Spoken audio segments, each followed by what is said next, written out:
کیا آپ جانتے ہیں تاریخ میں ایک ایسی جنگ بھی گزری ہے جس میں لشکر کم تھا، وسائل محدود تھے، لیکن حکمت، صبر اور ایمان نے ایک عظیم سلطنت کی بنیاد رکھ دی۔ یہ کہانی ہے جنگ پیلاکانن کی، وہ جنگ جس نے صدیوں پرانی بازنطینی سلطنت کی کمر توڑ دی اور عثمانیوں کو اناطولیہ کا بے تاج بادشاہ بنا دیا۔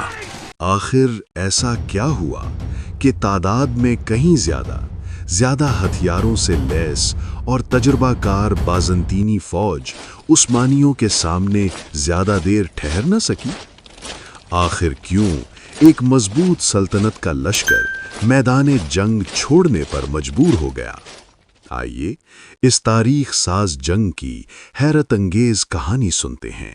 سن 1329 عیسوی اناطولیہ کی زمین پر خوف، بے چینی اور غیر یقینی کیفیت پھیلی ہوئی تھی۔ بازنطینی سلطنت، جو کبھی دنیا کی سب سے طاقتور اور منظم سلطنت سمجھی جاتی تھی، اب اندرونی کمزوریوں، مسلسل شکستوں اور سیاسی انتشار کے باعث اپنی آخری سانسیں لے رہی تھی۔ دوسری جانب ایک ابھرتی ہوئی طاقت تھی، عثمانی ریاست، جس کی قیادت اورحان غازی جیسے باصلاحیت، بہادر اور دور اندیش حکمران کے ہاتھ میں تھی۔ بورسا، نکیا اور ارد گرد کے کئی اہم علاقے عثمانیوں کے قبضے میں آ چکے تھے۔ یہ پیش قدمی بازنطینی سلطنت کے لیے خطرے کی گھنٹی بن چکی تھی۔ بازنطینی بادشاہ اندرونیکو سوم یہ سب کچھ خاموشی سے دیکھنے کو تیار نہ تھا۔ اس نے دربار میں اعلان کیا، اگر اب عثمانیوں کو نہ روکا گیا تو قسطنطنیہ بھی ہمارے ہاتھ سے نکل جائے گا۔ چنانچہ اس نے ایک بڑی اور منظم فوج تیار کی، جس میں تجربہ کار سپاہی، بھاری گھڑ سوار اور نسبتاً جدید ہتھیار شامل تھے۔ مقصد صرف ایک تھا، عثمانیوں کو فیصلہ کن شکست دینا۔ جنگ کا میدان تھا پیلیکانون، جو آج کے ترکی میں قسطنطنیہ کے قریب واقع ہے۔ یہ علاقہ کھلے میدانوں، اونچی پہاڑیوں اور تنگ راستوں پر مشتمل تھا، اور اورحان غازی نے اسی جغرافیہ کو اپنی سب سے بڑی طاقت بنا لیا۔ اورحان غازی جانتے تھے، ہماری کامیابی تعداد یا ہتھیاروں میں نہیں، بلکہ عقل، نظم اور صبر میں ہے۔ انہوں نے فوج کو اونچی پہاڑیوں پر تعینات کیا، سپاہ کو چھوٹے منظم دستوں میں تقسیم کیا، دشمن کو کھلے میدان میں آنے دیا۔ عثمانی فوج تعداد میں کم تھی، مگر نظم و ضبط، حوصلہ اور قیادت بے مثال تھی۔ صبح کے وقت جب دھند آہستہ آہستہ چھٹ رہی تھی، بازنطینی فوج نے پیش قدمی کی۔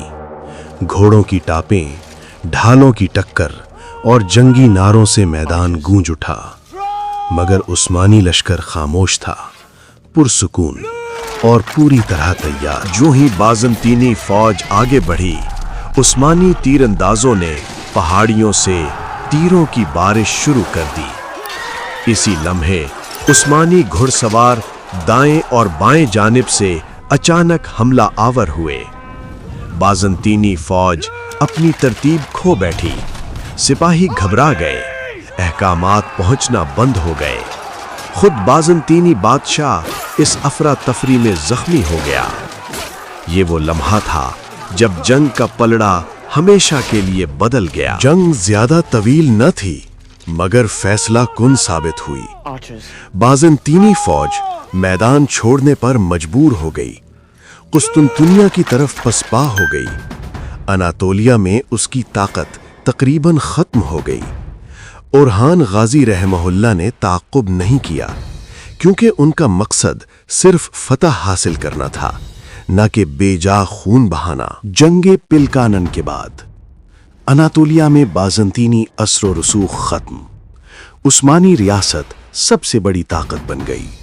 نکیا اور نکومیڈیا کے راستے کھل گئے، قسطنطنیہ تنہا رہ گیا۔ یہ جنگ ثابت کر گئی کہ عثمانی صرف تلوار کی نہیں بلکہ حکمت کی سلطنت تھے۔ مورخین کہتے ہیں، اگر پلکانن نہ ہوتی تو شاید عثمانی سلطنت اتنی تیزی سے نہ ابھرتی۔ یہ جنگ عثمانی تاریخ کا سنگ میل بنی، یورپ میں عثمانیوں کے داخلے کی بنیاد بنی اور اورہان غازی کو ایک عظیم سپہ سالار ثابت کر گئی۔